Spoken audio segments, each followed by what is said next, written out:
Many people talk about the ups and downs of married life, but no one really prepares you for life after your spouse passes away. Welcome to Widowhood Real Talk with Tina, a safe place for widows, widowers, and their friends and family to talk about love and loss. Find comfort as you listen to honest conversations between Tina and invited guests who've experienced the loss of their forever partner. Share their stories of love, grief, and healing. You are not alone in this journey. Join today's episode and discover a wealth of resources and learn how to connect with others who are traveling the same path. This is Widowhood Real Talk with Tina. Hello, Widowhood. My guest today, Nikki Boone, is going to talk about complicated. You are going to learn how to decompress, how to deal with complicated grief, ways in which to handle things for our elderly parents, and much more. This conversation is not for the light of heart, but it is a necessary discussion to help empower you as you go through your journey. Let's get into the conversation now. Hey, Nikki, welcome to the Widowhood. Hello, how are you? Oh, she's so fine. And how are you? How are you today? Trying to decompress. Okay. So I'm not bad.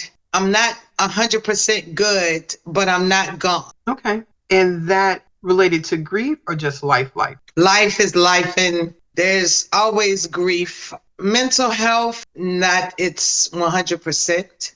Okay. You said something, it's always grief. Does that mean it's always lingering in the back of everything that's going on? Okay. It's always going to be a reoccurrence of PTSD because something's always triggering something. Oh, okay. And when you say grief, because grief can come in a lot of different packages, what is grief?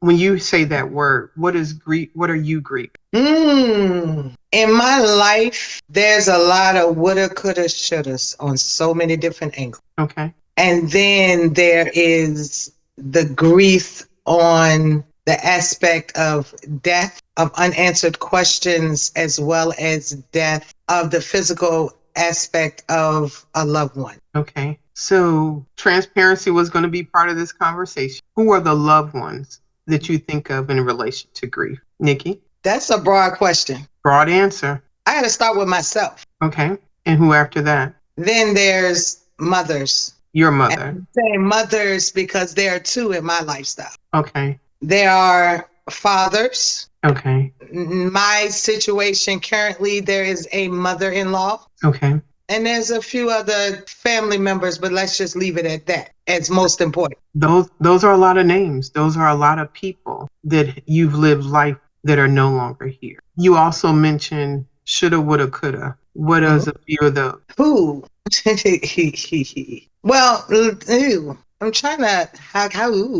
This ain't TikTok. You can say however you feel, however you want to say it. I know, but it's broad. So where do we start? Let's just say there's so many branches. A tree has a roots, a trunk, and then it has many different limbs. All of those limbs connect at one tree. So all of my shoulda, coulda, wouldas all connect to all of those people that I just mentioned. So that's why that's why it's hard to kind of break them down. Okay, that's fair. They're going to fall in play as we talk about. Okay. Can you remember what your first experience with grief was? Yeah, I can. Yeah, I really can. At this moment in time, I choose not to speak on it because it falls under the label of abuse. Okay. And from that first experience with grief, how did that shape your life? How did it shape my life? Shape, S-H-A-P-E. Shape my life. It shaped my life in a direction of a lot of years of grief, a lot of years of finding out you're not who you are or who you thought you were. You know what? Let's start it off like this. You have a little girl growing up with this family, and in this little girl, I found out I was adopted. Okay. I found out accidentally on purpose. Okay. And after a long line of abuse, you're finding out that's why. Okay. You didn't fit in. And a long line of not fitting in. A long line of finding out this is not what you want. It's kind of hard to talk about. This is the conversation you wanted. It's the conversation I wanted definitely, this is a conversation I need, but it's hard. Take your time. When you found out you were adopted, did that give you some sense of understanding of why things were unsettled the way they were? no. It Mm. just opened up a gateway to find out more information. Okay. Because I still don't know why things were the way they were. Did you? I got a picture of how things were portrayed to be, a picture that was being painted. Perfect family here. This is the way this is supposed to be. Okay, this is why it was set up the way it is, like that. But I still don't know why officially things happen. Okay. And I'm still looking for answers, but I can't get these answers. So you're kind of getting limbo. Mm. And the people that you would have obtained these answers from are no longer here. Oh, no, they're no longer here on that side. Excuse me. I eventually met my real mother. She's no longer here. And I'm once again left with some unanswers. How did you find your mom? I was just before my 22nd birthday, I had some information I took off of a picture out of my adoptive families, which was a name and some phone numbers. With these names and phone numbers, I have been calling, which I have been finding out all along that they were homes I was coming from, foster care homes. All I was told was when I got older, I had called these numbers when I was younger, under the age that I was supposed to be able to know this information. So I decided to call them again after I turned 21. They all guided me to my state, Virginia, the state of Virginia Department of Social Services. So we have a city version and a state version of social services. They told me go there. That file is there. That's where the file would be. So I went there and filled out what information I had. Because one of the foster care homes that was still open told me that was my real name. That was on that piece of paper. Excuse me. I used that name and filled out the piece of paper. When I filled out the piece of paper, they sent that through a database. About 3 weeks later, I got a phone call stating they found a match. Found my mother, who was looking for me under the name that was on the back of the picture, not the name that I got changed to. They didn't know that my name got changed. So they set up a meeting, asked her, did she want to meet me? Asked me, did I want to meet her? We both said yes. So they set up a mutual meeting place and we all met each other. I'm nervous. She wanted that. It scared me because I didn't know that we had the options, to back out or whatever. So she came, I think one of my aunts came, they met me, met my kids, everybody hung out. I'm looking for answers. I'm only looking for what you call, what do they call it? A medical history information. That's the only thing that I was particularly looking for because I kept going to the doctors. I got kids now and they go, in your father's background, your mother's background. Well, I never knew what mine was because I knew I was adopted. That's what I was looking for. It got deeper. I done went down a rabbit hole. So I got close to her. She still would not give me certain information. How did I end up in foster care? All this type of information. Family members kept saying I needed to talk to her. I needed to talk to her. I needed to talk to her. She wouldn't talk to me. She would not talk to me at all. Certain family people was still with her, still talking to her, still friends with her, the whole 9 yards, hanging out with her, that knew reason why I got taken away from her. Eventually, towards the last year or two, it was under the label of abuse. She finally said something towards it or whatever, blah, blah, blah. She asked me, was I mad? No, I wasn't mad. I just wanted to know the truth. What was the truth do for you? I still don't know what the truth is. I'm only going according to what her truth is. Okay. Because at my mother's funeral, my aunt said that my mother passed away with secret. Do we all though? But why tell me? Why say that at her eulogy? That's my thing. Okay.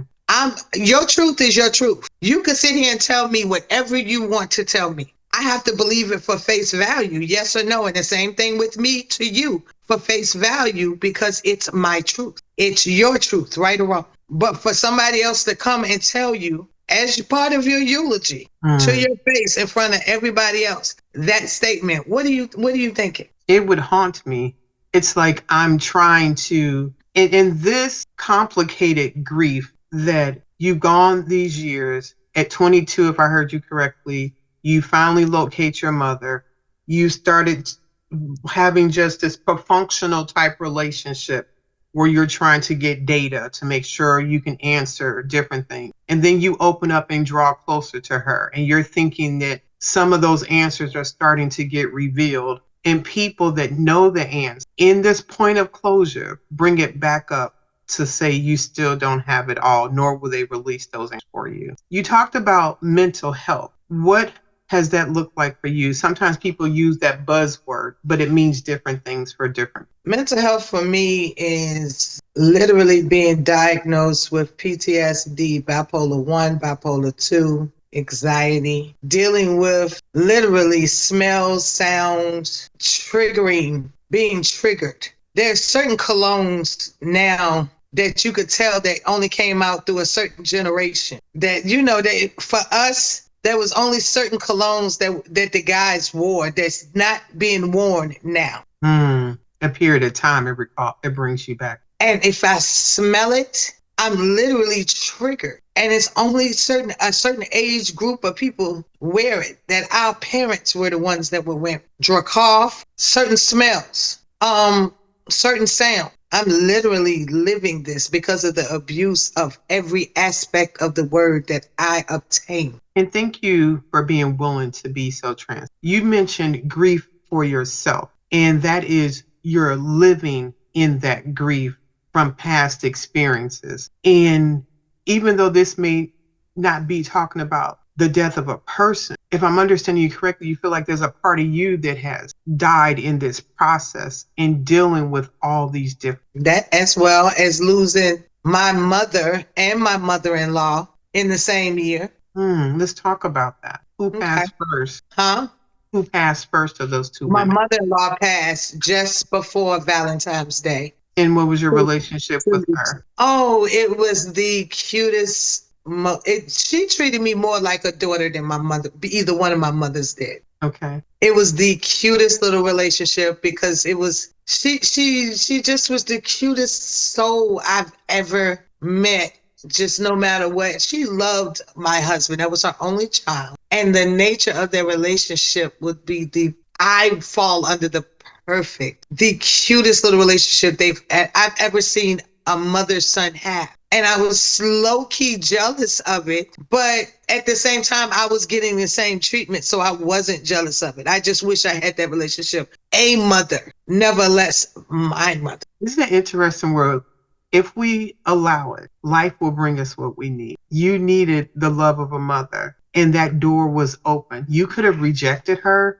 You could have stayed to the side and observed, but you received the love that you yearned. And the funny part about it, I set it up during the holidays that my mother and his mother was at my house to eat dinner, Thanksgiving and Christmas for a few years back to back, just so my mother can see what it looked like to love your child. Wow, you bring up a point. Thank you for speaking that, because sometimes we may not know how. We may have come from one situation that was abused, from another situation abused, and really need to learn this could be different. But we've been in places where that's the only example that we've had. So we had no concept that it didn't have to be like that. Exactly. And I had to be around it because I was never taught how to do it either. I had kids of my own. Okay, so how did you shift that pattern, or did you show up the way you had been shown before? How did that look for you and parents? I'm learning how to do it now, but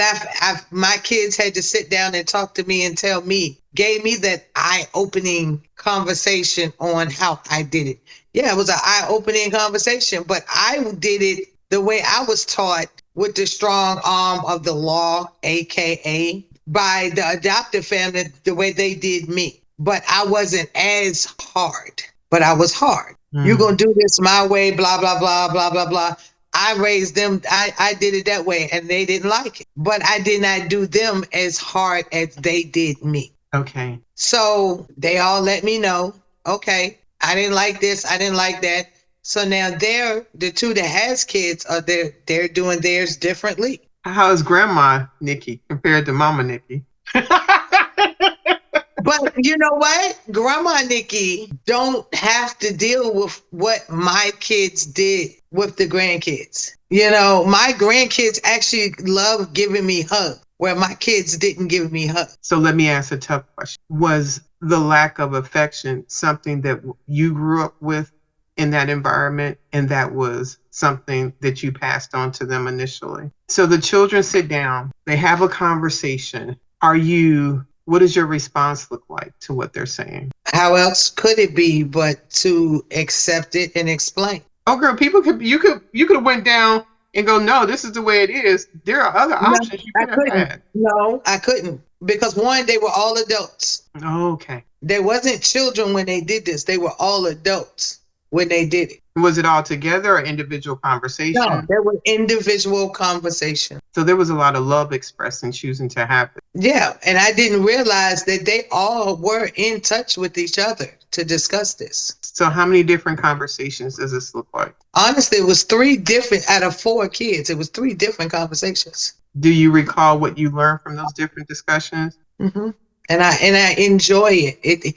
I enjoyed, and a couple of them were really hard bumps on the head, wake up calls, but at the same time, learning experiences all together for both parties. I love that you made it a learning experience. I love that you let those adult children be adults and share, that you took that opportunity to grow. And you could have chosen to turn away. Do you guys hug more now, or what does that look like? It's a lot more I love yous before we get off the phone.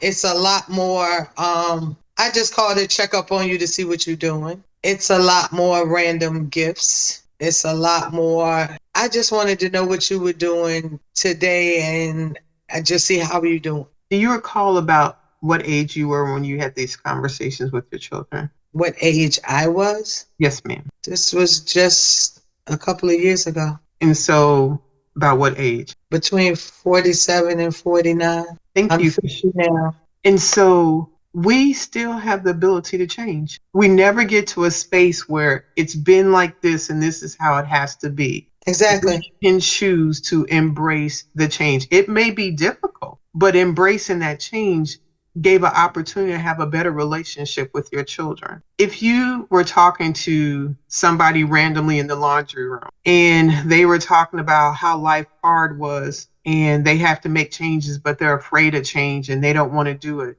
what would you tell them organic? Not only is change, we go through changes every day, but not if going, I know exactly what I would do. Because I just said it not too long ago on my Facebook page. If asking the same question to the same person is getting you the same results and they're not working, change the question or change the person you're asking the question to and see what results you get now. Switch it up, huh? Switch it up. If the same question that you're asking over and over to the same person is not getting positive results or the results you're looking for, change the question or change the person you're asking the question to. That can be a game changer because we can sometimes find ourselves in a loop where we're just doing the same thing. And what I hear you saying is why the results is not changing. But we're thinking, if I come at it this angle, I do this, but it's the same thing really. But if I change how I'm doing that, the potential to get something different exists. When you watch your husband with his mother and you became a part of that, how did it make you feel? Like I fit, like this is where I'm supposed to be. I am in the best place. This is what family do. This is the family thing. This is what family does. This is love. This is what parenting is. All of the above is what I felt. It was always smiles, literally always smiles. Even when she was upset, it was always smiles when she saw us. Even at her weakest, she was still smiling. It was never a dull moment around her. So, I mean, and the littlest things kept her content. The littlest things kept her just as content and happy. And the way she said his name when it was cute. And she couldn't get my name right for nothing. I had 6 different names. What were they? I was Monique. I think my name is Nikki, but it's not Nicole. I was Nicole. Oh my God, what was the couple of others? So her name was Dorothy. I started calling her Shirley, and then she realized that she said my name wrong, and she switched up my name again. So I just got tickled back. It was the cutest little thing. And she'll look at me and she go, "Oh, I did it again," and she called me another name. But for the longest time, I was Monique. That is nowhere near Nikki. Nowhere near Nikki. But he'd be like, "Mama, it's Nikki." I told her, "Leave it alone. I'm Monique today. You better leave me alone. I am Monique." It was a running joke. It was the cutest thing. Oh my gosh, that's great. That is great. It was the cutest little thing, because I just was like, I'm never gonna be Nikki. I started asking him, "Did you ever date a girl named Monique? What the hell? Did you?" I was never mad. I never got mad at the fact that I was called another. Usually you supposed to, I thought at one time I was supposed to be mad at. But no, I'm not mad. In her obituary, what was your name? In the obituary, it was spelled right, because we did the obituary. It was spelled right. But shit, who the fuck is Monique? Why? I started to want to know if that was my alter ego. Shit, I had one other. That's me. Who is you? When she passed, how did you feel? The fact that we had to have a welfare check that she passed in the house, that's what hurt me, because I felt like my husband was losing it at some point when he should have gotten her out there. So it was a lot of change events and a lot of emotions went through that, because I felt like at some point I was getting ready to lose two people, because some of the things that should have been taken care of, my husband didn't take care of, being the only child. I think he was in denial about some things for a long time, long before she got to that point. And sometimes people, when they get to age, they're good at hiding things that you cannot pick up on. They're pretty good as far as keeping things at bay. And I can say from my perspective, when our dad passed, there were things that my parents were keeping from us. I don't know if it was intentional or not, but there were more things that we found out after my dad passed that if we were aware, could have shown up differently. I understand that part right there, but it was to the point that if he had got her nurse right, she would have been going to the doctor. She had not been going to the doctor. She had not been taking medication. She had not been doing that. So if he had kept her upkeep up, or did what I asked him to do, something as small as go while she's mentally there, to get her to sign the papers of power of attorney to you. You give me permission to get her facility together. We get her out this apartment, because I have the know-how to do this. My cousin, where my mother is right now, has an in-house facility. We sign her in there. They would take care of her like they're taking care of my mother, and she would be with my mother. Okay, so you bring up a good point. People with older parents, you mentioned a power of attorney. What are some other good things that people should consider as their parents are aging, and how to support them? When it comes to a power of attorney, while they're in there saying, first of all, I don't even like talking about this, because on both sides of my family, things were done. It was done. Well, we don't have to make it about people. You can make it very abstract. For lessons learned, people should do this, this, and this. No, I'm gonna do that. But I'm saying it's so easy and important for everybody to know. Right. When you get your paperwork done, get it finalized appropriately. For starters, get a living will done appropriately. Get it done while you're in your sane mind. Do not wait till the person is unaware of what the paperwork is. Make sure your lawyers have all your paperwork, copies of everything in safe places. A power attorney, a trustworthy person that can manage everything, know where all your paperwork is. I'm trying to think of everything and say it in appropriate terms. Don't mind me. Know where all your paperwork is, codes to everything that you trust in case you're unable to sign your own paperwork, and know all your information, get in touch with everybody, know where everything is. That can speak for you when you're unable to speak for yourself. Only reason why that is all is important, because when your will is read, that's your first person that everybody's going to be looking for to know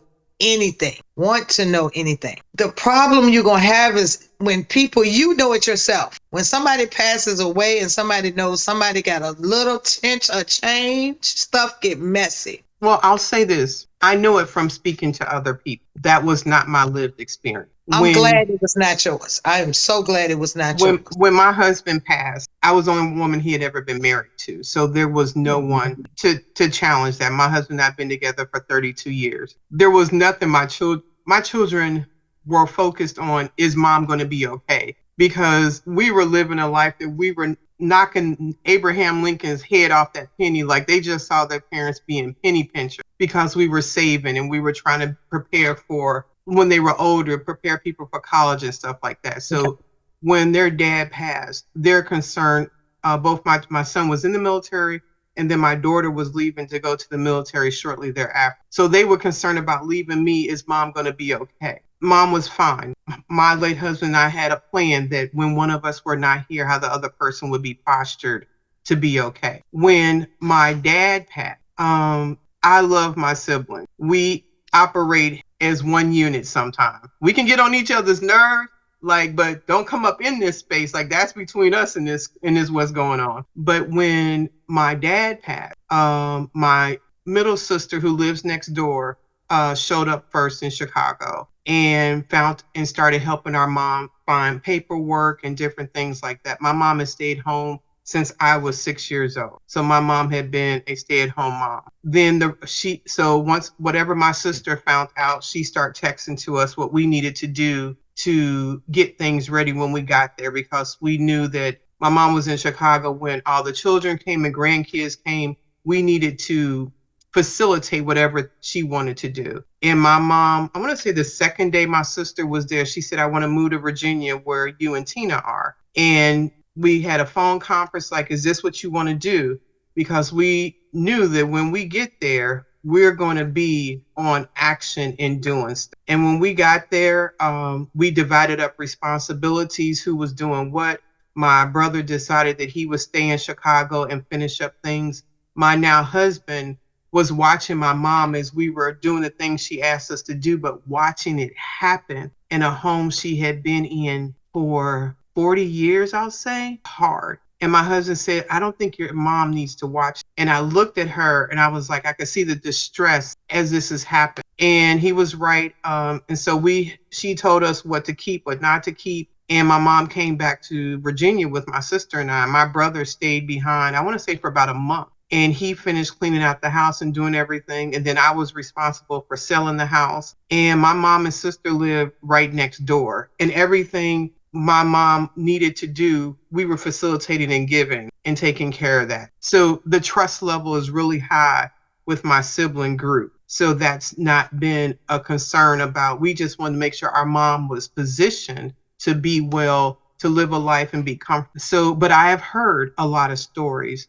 that are horrific about a very small amount of money in comparison, that people will do things that I think they will regret later. Oftentimes you see the true character of a person in these situations. Yes. And that can be disheartening. The scary part about it is it's terrible how I am not the type to want or look for anything after a person passes. I just want to get through the hard part of the grief. And I'm not looking for anything. I didn't want anything. And this is what, and got caught up in the middle of it twice. I remember you made me think of something when my grandmother passed. I remember when I was a child looking at this china cabinet she had, and there were glasses in there, and they looked like they had gold etching around them, and they were in this little holder. And I remember just looking at them all the time. And when my grandmother passed, my aunt, who recently passed away, asked me, was there anything I wanted from my grandmother?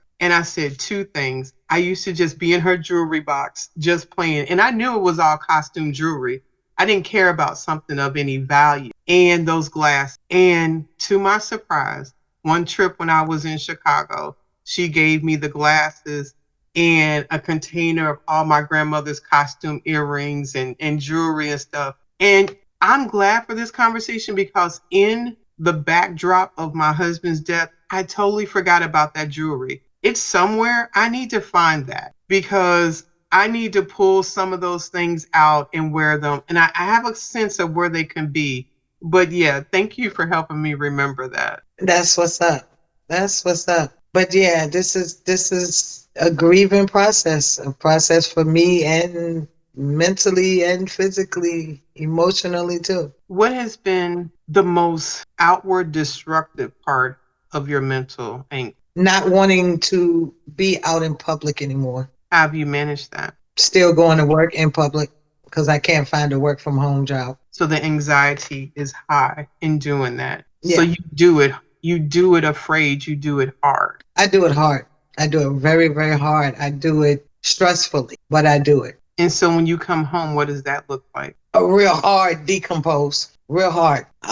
It's different all the time, but it's real hard. To the point that I'm not planning on, if I don't have to, don't leave the house on my days off from work. And I want to say thank you for sharing that, because people, as we grieve different things, we don't get to always take a vacation from life. We don't get to say, I don't want to go to work ever, or I don't want to do these other things. We have to often push ourselves to acclimate in society and do the things that need to be done. But when we come, give ourselves that extra care to decompress, stay in the house and recover. When you recover and you give yourself time, how does that feel? I don't know, because I haven't had a chance to. No, you said sometimes you don't go to, you stay in for.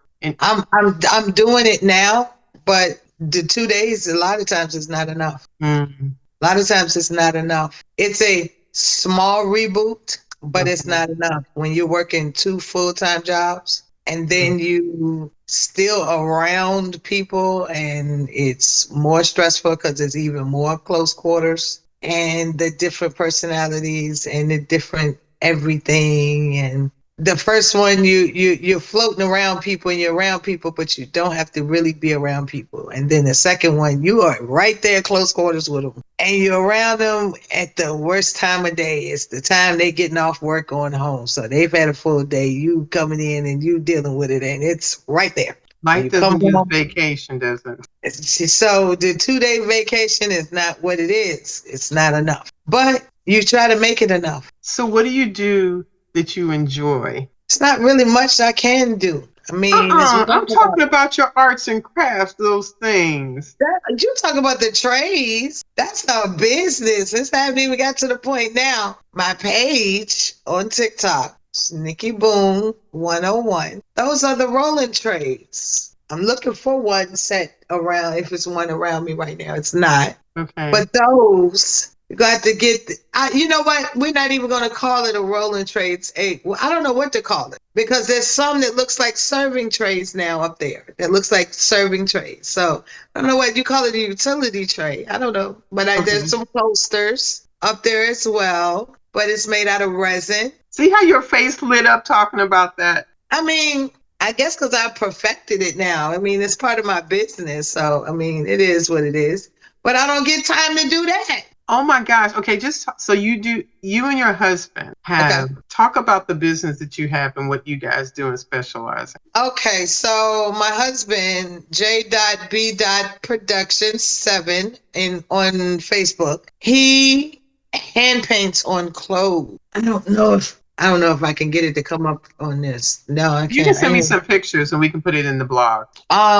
Hand paints on clothes, tennis shoes. He does giant canvases. He paints, not airbrush, but he hand paints on anything, just about anything, cups, anything. So if you go on that, you'll see that. Like I said before, I do the custom rolling trays, ashtrays. I'm thinking about broadening it out to make the custom rugs if I can get the space at the new house. We get ready to move again. Have to, honey, not the way they're doing us in this house. This house is not worth the price that they're trying to slap on it. No, we gotta go. You talking about that. So we did get the house that we were looking at. We did get it. So we're on our way out of here within the next 30 days. Oh, wow.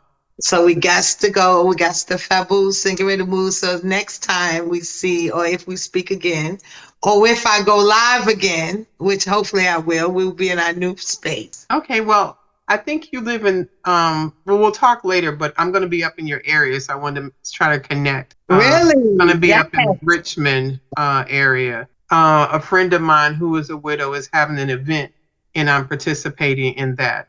Going to her event and just show up and encourage her I want to say it's April. I'll look at the date and I'll text you. Okay. Because I have it on my calendar. When you thought about having this conversation, what were some things that you wanted to talk about? We pretty much touched them. We pretty much touched them. Okay. Any questions you have of me? No, I just appreciate the opportunity to even just discuss it, because a lot of times I talk about it, but I don't talk about it. It's still some things that needs to one day fully come out, but it's the gist of it, most of it came out, because it's amazing how I'm still running into that particular religion, people around my age group talking about they suffered the same thing. Well, I appreciate you having this conversation, because grief is messy and it becomes even more complicated based on the relationships that we've had with the people that are no longer here. And people always want to, I'll say, deify those that are no longer here, but it can often leave those that are remaining with unanswered questions, trying to manage that, our past, what our life looks like now. And you being able to have this conversation, there are going to be people that are listening and know that they're not alone. And there's a way to manage that. It may be one day at a time, as you said, it may be moment by moment, but it's also in the pushing through. And when you're ready to talk about it. A lot of them needs to know too, when you do talk about it, even if it's for a moment, it does get a little bit more and more easier to talk about. Those that like to write, I've been through the moments that made it easier when you write about it. If you want to start learning how to relieve, stop bottling it in, write it out, tear it up, set it on fire, say a prayer over it, and start letting it go. Oh, like a bowl ceremony where you put it in, you say something, right, and then start letting it go. Holding it in, as that saying is, pressure bust pipes. The more you hold in, the more it festers. The more it gets worse for you. That's when those body aches and those illnesses and the different things you wonder, why this wasn't like this a few weeks ago? Why this hurt? Why that hurt? Why this, that? Because we have to let it out. Yes, it hurts, but it hurts even more holding it in. Indeed. I will let you close out this conversation with your final word or recommendations, whatever you'd like to share. One thing for sure, two things for certain. We're all going through things on a different level, but we're all going through the same thing. One thing that we all have to remember is, just as she said, we're not alone. You look to your left and you look to your right. Figuratively, literally, and wholeheartedly grab arm in arm. Look at things as if they are like the rearview mirror in your car, in the front windshield, which is striving for is bigger than what is behind you. That's why they're different inside. Take it one day at a time, 1 minute at a time, and sometimes it takes a moment, but it does get better. From me to you, no matter what, everybody, I love you, and you're not alone, no matter what. Hello, Widowhood. I want to say thank you for every podcast that you have listened to, every podcast you have shared, and the comments that you have made. I am so honored to be able to share and support you. I am inviting you to help celebrate my birthday. For the month of May, your celebration is the donation of $5 in the month of May, 5 and 5. See what we're doing there? Widowhood Real Talk with Tina is a nonprofit registered 501c3, and your donations help us continue the podcast. And you can do that by texting for Widowhood to 53555. $5. Every person that's listened to one podcast would donate $5. That would help us continue doing the great work and serving the bereaved. We do that by hosting mental health events. We have a Walk for Love. You help us support our memorial garden, our butterfly release ceremony, a celebration retreat at the end of the year for widows and widowers. You are helping us provide books for people that are newly bereaved, a grief support group, and so much more. Your donation helps us help others. Thank you so much for texting and donating $5 by texting Hope for Widowhood to 53555. Thank you. Thank you for spending another episode with Widowhood Real Talk. If you found the contents of today helpful, share the episode to anyone you know who may need it. Subscribe to the show and tune into Widowhood Real Talk each week. Then visit widowhood-realtalkwithtina.org to join the community and access additional resources. Remember, you are not alone in this journey.